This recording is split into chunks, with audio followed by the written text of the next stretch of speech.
Hello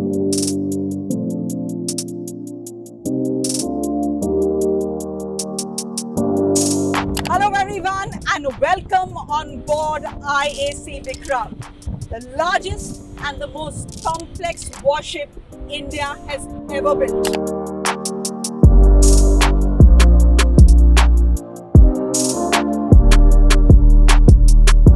This is not just another warship, this is a mighty aircraft carrier. One that is so long that if you put it upright, it would be 80 meters longer than the Sardar Patel statue in Gujarat. Over the next 30 minutes, we are giving you a full tour of this complex and potent platform and telling you why this is neighbor's envy, owner's pride.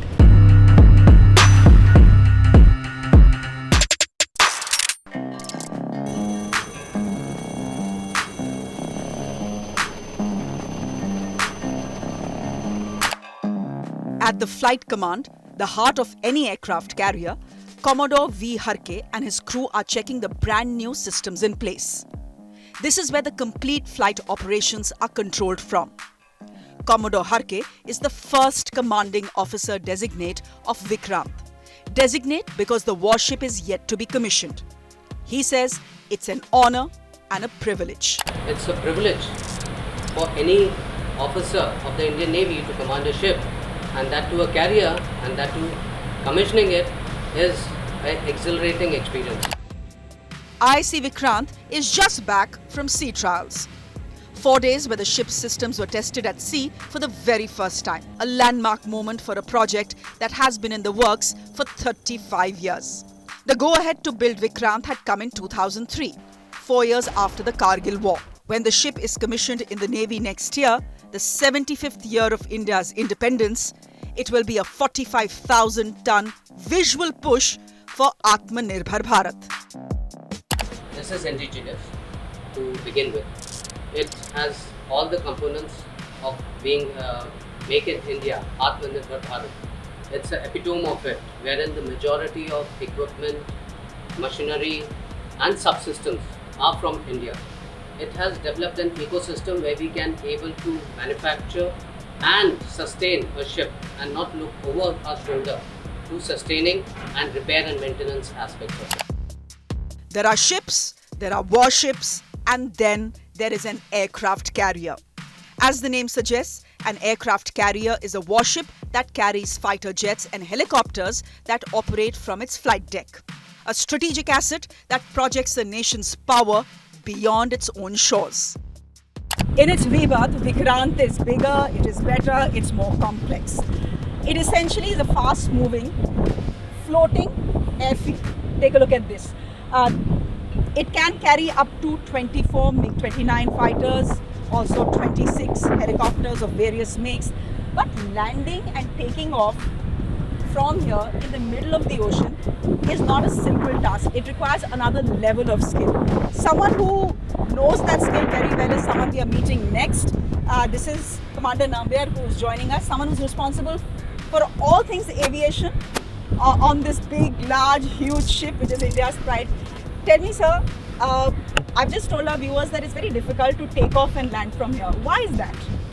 At the outset, I'll first welcome you on to this mighty flight deck of Vikrant, which very soon is going to become, I think, one of the most potent decks of the Indian Navy, and I'm sure all across Asia.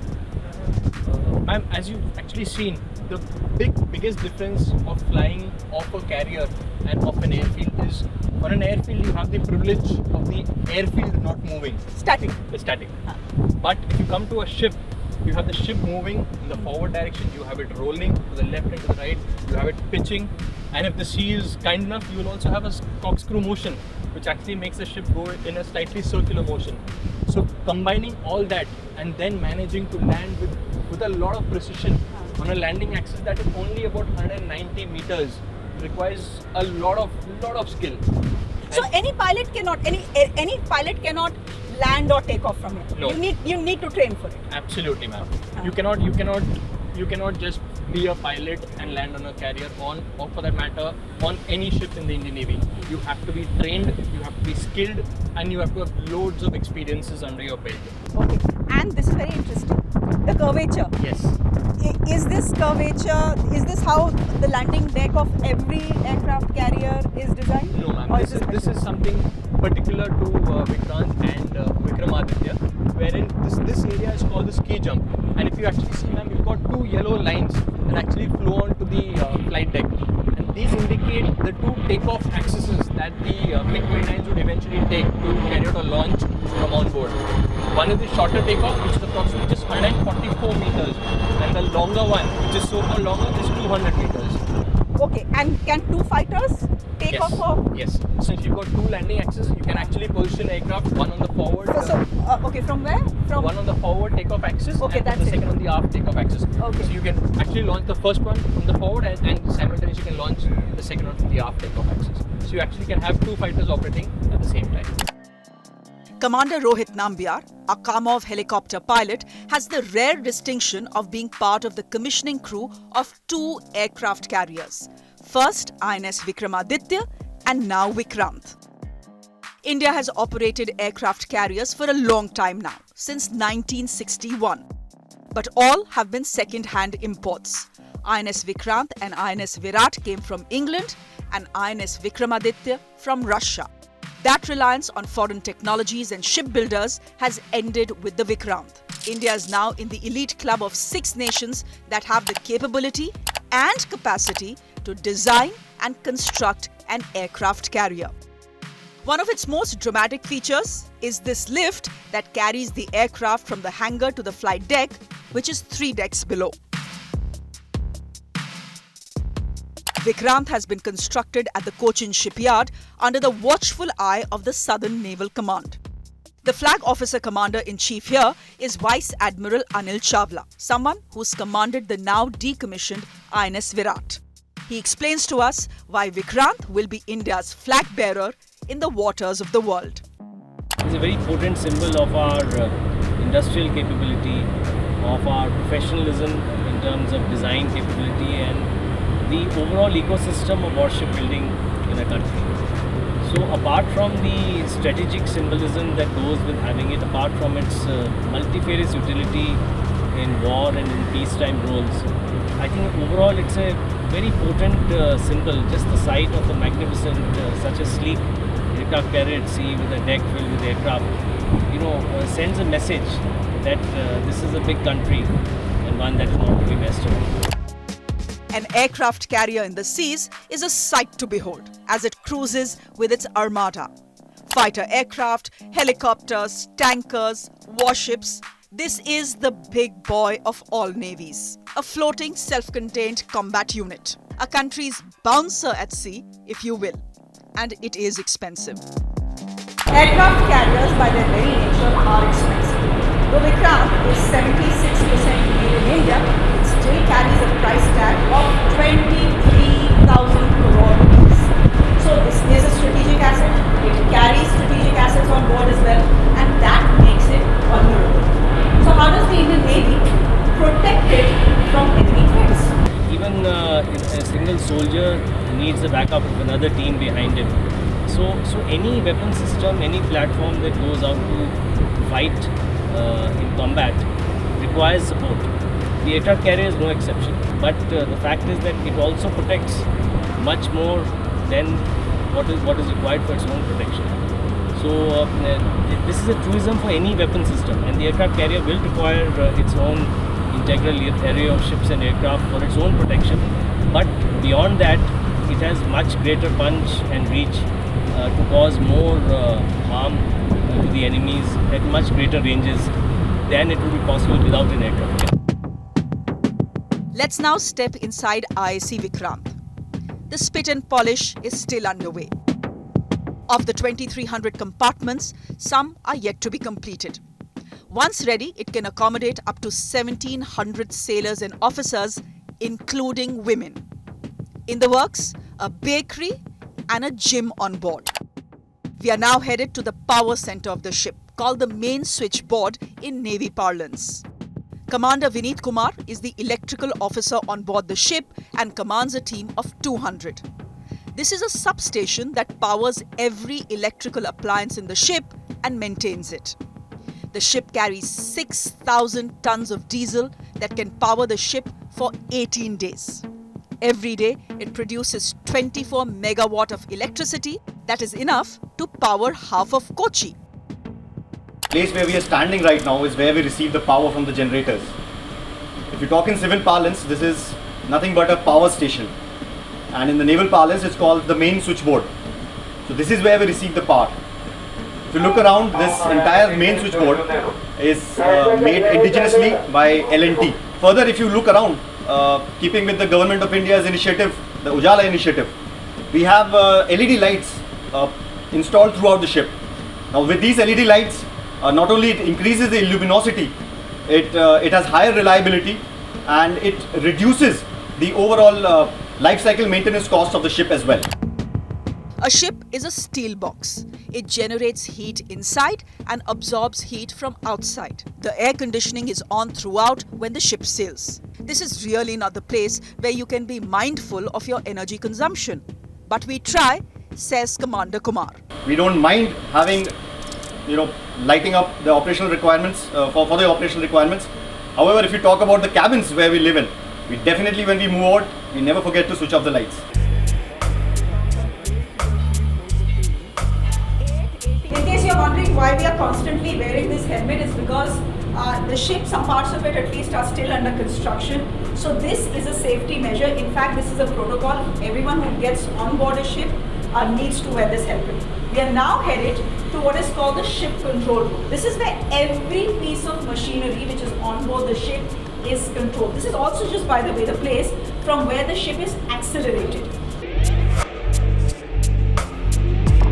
Lieutenant Commander Sai Krishnan is the senior engineering officer on board. At the throttle console, he takes instructions from the command and control center of the ship, called the bridge, and speeds up or slows down the ship. We are up, we are running, catch us if you can. We control and monitor the propulsion, power generation, auxiliaries, including the AC plants, ref plants, freshwater generation, everything that is in the ship. We control it and monitor from this place. This is the pinnacle of automation in marine engineering and marine technology on board an Indian naval ship. And what propels or drives Vikrant? Well, these 4 gas turbine engines made by the American giant General Electrics. At the formidable engine room of the Vikrant, Commodore V. Ganapati, the warship production superintendent, tells us why India didn't opt for a nuclear-powered aircraft carrier. In terms of safety requirement, in terms of the initial acquisition cost, in terms of the life cycle maintenance, and a lot of regulatory compliances which need to be maintained throughout its life. Finally, is there any special reason why all of India's aircraft carriers, starting from the first Vikrant, start with a V? The name starts with a V. Yeah, V for victory, I would say. That's the way it works. V for Vijay. So, but if you look at the meanings of these words, they signify size and power. Vikrant, by name itself, is supposed to be somebody who's large and powerful.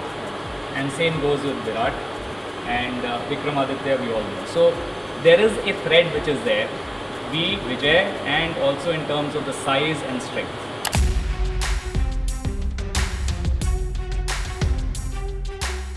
What is in a name, you ask? A rich and brave legacy if you are Vikrant. INS Vikrant, the ancestor of this ship, was India's much-loved first aircraft carrier. Yes, it was British by birth, named HMS Hercules, but it was never commissioned into the Royal Navy. Halfway into the construction, World War II was over, the British had no use of it. But India, a newly independent nation, looking to build its maritime muscle, was happy to buy it. In 1961, as soon as it was commissioned into the Indian Navy, it became INS Vikrant, the undefeatable. It was a ship so majestic that the Shah of Iran brought his entire cabinet to have dinner on its deck during a friendly port call to Iran. Vikrant's moment of glory came 50 years ago during the war for Bangladesh's liberation, when it enforced a naval blockade to East Pakistan. When this much-loved carrier was sent to the shipbreakers after its decommissioning, there was heartbreak all around. Work is underway at the hangar of the aircraft carrier. This is where all air assets are stationed. Suresh Babu and his team from the Cochin shipyard, the current owners of Vikrant, are ensuring that deadlines are met. This, after all, is a prestige project for a shipyard that has never built a warship before. In its 50-year history, the shipyard has built over 150 ships. 39 are currently under construction, but there has been never anything as complex as this aircraft carrier. It came to the Cochin shipyard because of two big reasons. One, they had experience in refitting warships, and second, only they had a dry dock large enough to accommodate Vikrant. The ship has been with them for 13 years, and they say they'll be only too happy to see it go. There is often criticism for the delay in the IAC project, but the Cochin shipyard says there is no reason for it. And the reason is this: A, the design of the ship was constantly evolving because there were new requirements that were coming up. And secondly, very importantly, Russia, that was supposed to supply the steel for Vikrant, backed out last minute. So the steel had to be developed in India, and this is not any steel, this is military grade steel that is required for defense projects. The DRDO took 2 years to build. Any warship, and especially an aircraft carrier, will be built around the number of aircraft that she's going to carry and the kind of launching and recovery arrangements that you're going to have for that aircraft. So, in the present case, in Vikrant's case, we follow a SCOBAR arrangement. That's a short takeoff and an arrested recovery arrangement, which dictates both the size of the ship, the length, the width, as well as the displacement of the vessel. The arrangement is pretty similar to what is the arrangement which is being followed for INS Vikramaditya as well. So we already have an experience of, there's a similar way of launching and recovering an aircraft, so that you do not have to train people for different kinds of launching and recovery arrangements. So pilots can be used interchangeably in both platforms. IAC Vikrant will become INS Vikrant when it is commissioned into the Indian Navy next year, a year when India completes 75 years as an independent nation. And when it does, it will be the most visual triumph of Atmanirbhar Bharat, an affirmation that a country that is largely dependent on imports to meet its military needs is capable of designing and constructing a complex and potent platform like an aircraft carrier. IAC 1 done. The next question that is being asked, and it's an obvious one: will India get a second indigenously built aircraft carrier? The Navy is keen, in fact so keen, that it has already named the project Vishal, which means large. But budgetary constraints have ballooned that proposal. Most experts say that it will be an absolute travesty to let go and not build on the expertise and the experience that Indian shipbuilders have gained in the process of building and constructing the Vikrant. With that, it's time for me to disembark. Thanks for watching.